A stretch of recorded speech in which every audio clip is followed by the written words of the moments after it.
और चलिए सीधे बड़ी खबर का रुख कर लेते हैं। जयपुर से खबर है, जेडीए प्रवर्तन दस्ते की बड़ी कार्रवाई। अधिगम कोचिंग संस्थान पर चला जेडीए का बुलडोजर। अलसुबह जेडीए का प्रवर्तन दस्ता पहुंचा अधिगम कोचिंग की बिल्डिंग पर। जेसीबी पोकलेड मशीन से किया जा रहा ध्वस्त। शिक्षक भर्ती परीक्षा मास्टरमाइंड संचालक का अधिगम कोचिंग है। इस इमारत में किराए पर चलता था कोचिंग सेंटर। गोपालपुरा बाईपास पर गुर्जर की थड़ी पर ये इमारत स्थित है। और ये तस्वीरें सुपर एक्सक्लूसिव फर्स्ट इंडिया पर देखिए। अधिगम कोचिंग संस्थान पर जेडीए का बुलडोजर चला है और वो इस वजह से क्योंकि जो लिप्त पाया गया परीक्षा में धोखाधड़ी के आरोप में, उनका ये कोचिंग संस्थान। और इसी पर अधिक जानकारी देने के लिए हमारे साथ अभिषेक जुड़ गए हैं। अभिषेक, देखिए जेडीए प्रवर्तन दस्ते की बड़ी कार्रवाई हुई है। खास बात है कि अधिगम कोचिंग संस्थान पर बुलडोजर चला है। इसको लेकर के आपके पास और क्या अधिक जानकारी है अभिषेक? कब इस कार्रवाई को किया गया? देखिए, पिछले दिनों जो है शुक्रवार को इसको नोटिस दिया गया था इस इमारत को। यहाँ पर ये जो शिक्षक भर्ती मामले के जो मुख्य आरोपी हैं उनका ये कोचिंग सेंटर बताया जा रहा है कि अधिगम कोचिंग सेंटर के नाम से यहाँ कोचिंग सेंटर चलता था। हालांकि ये उन्होंने ये किराए पे ले रखा था और जिसके जो मालिक हैं वो अनिल अग्रवाल हैं, किराए पर ये चल रही थी। तो जब जेडीए को सूचना मिली कि यहाँ पर ये जो कोचिंग सेंटर जिस इमारत में चल रहा है इसमें अवैध निर्माण अतिक्रमण है, तो उसके बाद मौके पे जेडीए दस्ता पहुंचा था। उन्होंने इसकी नापजोख करी थी और नापजोख में जो सेट बैक में निर्माण पाया गया है। इसके अलावा सड़क पर भी इसका अतिक्रमण है क्योंकि ये कॉर्नर प्लॉट है। और ये जो दो प्लॉट है, दो प्लॉटों को जोड़कर 500 वर्ग गज में ये बनाया गया है।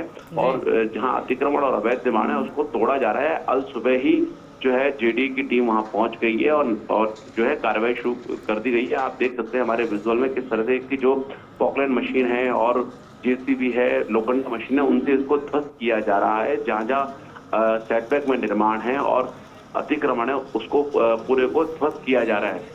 और ये जो इससे पहले भी जेडीए ने जो शिक्षक भर्ती मामले में जो राम कृपाल जो एक मुख्य आरोपी था, उसकी जो त्रिवेणी नगर में इमारत थी उसको भी ध्वस्त किया था। तो इसी तरह आज ये कार्रवाई की गई है और कार्रवाई अभी चलेगी। पूरा मौके पर जाब्ता मौजूद है और मुख्य नियंत्रक प्रवर्तन रघुवीर सैनी के नेतृत्व में ये कार्रवाई चल रही है। जी अभिषेक, देखिए यूपी में भूमाफियाओं पर बुलडोजर का जलवा तो देखा ही है सभी ने।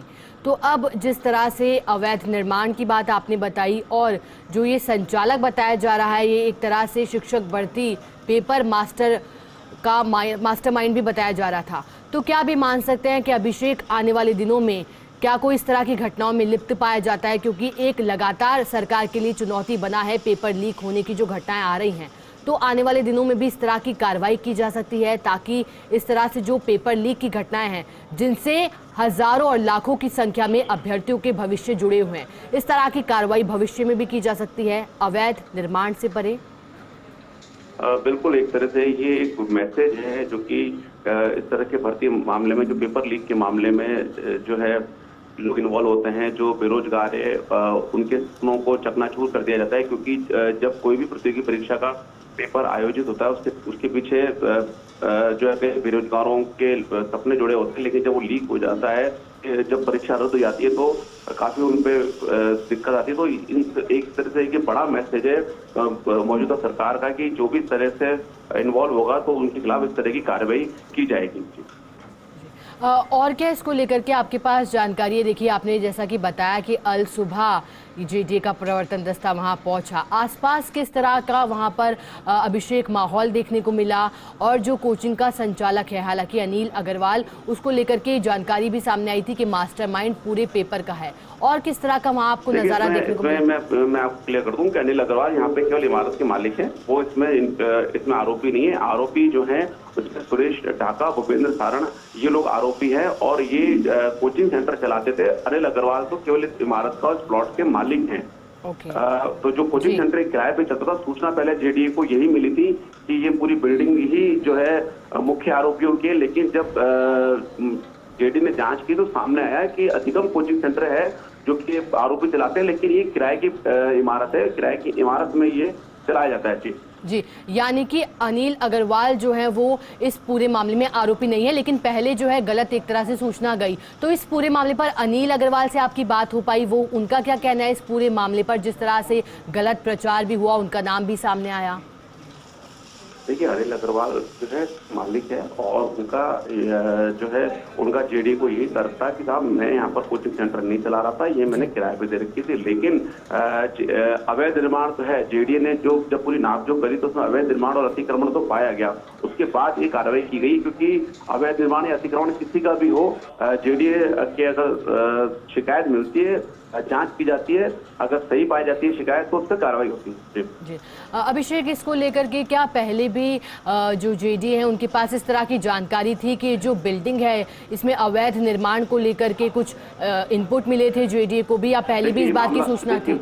ये मामला जब सामने आया था, जब ये मामला सामने आया था, उसके बाद शुक्रवार को ही जेडीए को इस बारे में शिकायत मिली थी और उस शिकायत के बाद ही जो जेडीए का जो दस्ता है वो मौके पर पहुंच गया था और उसने ये कार्रवाई की। जिस दिन शिकायत मिली उसी दिन जेडीए का दस्ता जो है पूरा पहुंच गया था। उसी दिन उनको जो जेडीए की धारा 32-33 जो कि अवैध निर्माण की है और जो सरकारी जमीन पर अतिक्रमण की धारा 72, 2 तरह के नोटिस दिए गए थे, जिसमें जो नोटिस दिया गया था जो कोचिंग संचालक है उनको भी दिया गया था और जो इस प्लॉट के मालिक है उनको भी दिया गया था। अभिषेक, कितने दिन पहले नोटिस दिया गया था, क्योंकि आज अलसुबह ये कार्रवाई की गई है?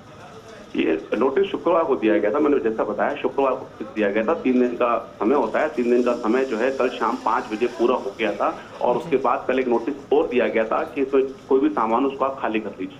जी, तो यानी कि कार्रवाई की जा रही। जी, अभिषेक, मान सकते हैं अब जो बिल्डिंग है उसको पूरी तरह से ध्वस्त किया जा चुका है, कार्रवाई संपन्न हो चुकी है क्या, या फिर अभी भी जारी है? कार्रवाई अभी चल रही थी, कार्रवाई अभी चल रही है और अभी जो है सेटबैक में जो निर्माण है और जो अतिक्रमण है उनको हटाया जा रहा है और जितना अवैध निर्माण है उसको हटाया जा रहा है। उसके बाद अभी कार्रवाई चल रही है, आगे कार्रवाई जो है क्या रहती है वो आगे देखी जाएगी। लेकिन अभी जो कार्रवाई इनका है, जो सेटबैक में जो निर्माण है जो कि कॉर्नर प्लॉट है उसमें किस तरह का निर्माण है उसको नापजोख करके उसको हटाया जा रहा है।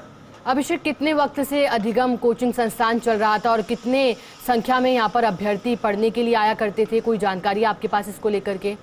ये जो स्थानीय लोग वहाँ बताते हैं कि काफी समय से ये कोचिंग सेंटर चल रहा था, काफी लंबे समय से चल रहा था, ऐसा बताया है, काफी चल रहा था और इसमें कई अधिकारी जो थे, कई बच्चे और कई तरह की परीक्षाओं के यहाँ पर कोचिंग दी जाती है। जी बिल्कुल अभिषेक, तो एक तरह से संदेश उन लोगों को जिन्होंने गलत इरादे से इस पूरी भर्ती परीक्षा में पेपर लीक जैसी घटना को अंजाम दिया, कहीं ना कहीं उनके हौसलों को तोड़ती हुई ये तस्वीरें। बहुत बहुत शुक्रिया अभिषेक आपका हमारे साथ जुड़ने के लिए और पूरी जानकारी साझा करने के लिए।